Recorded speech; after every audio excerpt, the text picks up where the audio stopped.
Mr. Heavyweight Boxing today? Hey, what's up, man? This is Chris, the Nightmare Ariel, and you're watching Mr. Boxing. Heavyweight boxing fans, what's the deal? All right, man, so I'm back with another video. This time I'm gonna go Deontay Wilder, Keys to Victory. It's part one. If you guys haven't checked out the Joseph Parker Keys to Victory to beat Deontay Wilder, please check that out. Now, again, man, I always want to make this clear. I'm not a former fighter. I'm not a trainer, all right? It's just my observation, just as a fan watching these guys through the totality of their career and things that I picked up on as far as things that work for these guys in fights that I've seen and some of the things that doesn't seem to work for these guys, all right?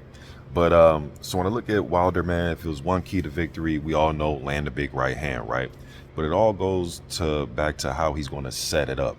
And just looking at some of Joseph Parker's tendencies and things that he's susceptible to, one thing that I notice about Joseph Parker, man, is he keeps that left hand down very low, especially later in fights. He does have quick hands, so sometimes he likes to snap that jab from his hip. But I think that can get you in trouble with Deontay Wilder, especially Wilder has that long reach. So sometimes I think Joe may not calculate him being out of Deontay's reach correctly. He's going to get clipped with a right hand, keeping that his jab hand down so low. And another thing Wilder can take advantage of is the fact that unlike a guy like Tyson Fury, Parker's not going to want to get on the inside and roughhouse. He's susceptible to just, when he gets in a clinch, he'll just keep it at that and he'll give the ref time to break him and his opponent up, and then he'll get back to action. He's not going to try to fight with the offhand, or when he gets close, try to break free with his hands and start throwing them to the body and trying to come up top with hooks. He doesn't fight like that the way like a Dillian White would. He doesn't fight like that. So Wilder doesn't have to worry about that, and that'll give him time to take advantage of resting.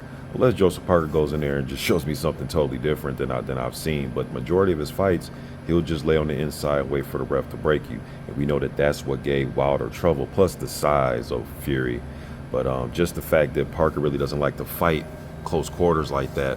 Now, he will get mid-range and let his fast hands go. But Parker's gonna have to find a way to get past Deontay's jab, and that's the key that I'm gonna talk about is Deontay's jab. Things have to double up his jab, aim it at Parker's chest, aim it at his throat area, and I think he can work that jab, man. Double it up and try to come with a left hook off the jab as well, and all of that will just set up the right hand.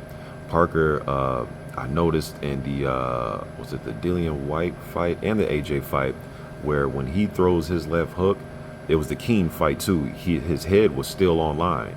The junior, it was a few fights, man, where his head stays on line, and Parker gets into a tendency where he likes to roll right hands. He'll stand flat-footed and he'll just elect to just roll right hands, or he'll take a hop back and his head still isn't offline. It's still right there to be hit. So I can see him getting clipped with a right hand as he's trying to roll the right hand. All right. And I've seen him, Parker, he'll roll and then he'll duck, roll and duck, which is something they teach you in the gym with the mitts, right? Right hands come in, you roll it, here comes a left hook, now you duck up under it.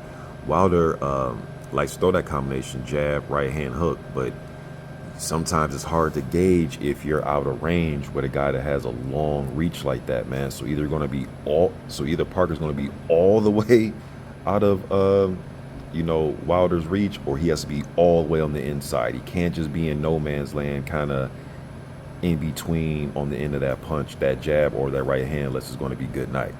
All right. Now, unlike a guy like Joe Joyce, Wilder isn't going to come with the relentless pressure. If you hit him 3-4 times, that's fine. He's going to hit you 6-7 times. That's what got Parker in trouble with a guy like Joe Joyce, because he just kept coming. Parker landed a few combinations. Usually a guy would try to reset and stay on the outside, look for something, look for some angles. Joyce was different. He'll get hit and he's still coming forward while he's throwing that ramrod jab that he has and just his power punches. Even though it's coming at you slow, it's relentless, and he doesn't give in it, and he wouldn't let up. Wilder's different. He's gonna, he's not gonna try to take unnecessary punishment. He's gonna throw his jab, take his time, kind of lull you to sleep a little bit, then boom, it comes the right hand. But to set up that right hand, I think he needs to double up that jab, try to throw some left hooks, take advantage of Parker not being a roughhouse fighter, and you know, I can see Parker winning a few rounds, and then I can see this fight being over with a right hand. All right, but it's how Deontay's going to set it up, and I think from fans' point of view is, you know, him stepping off to the side, using his jab, using the left hook, disguising the right hand. All right, but you guys let me know what you think in the comment section, man. I'm gone.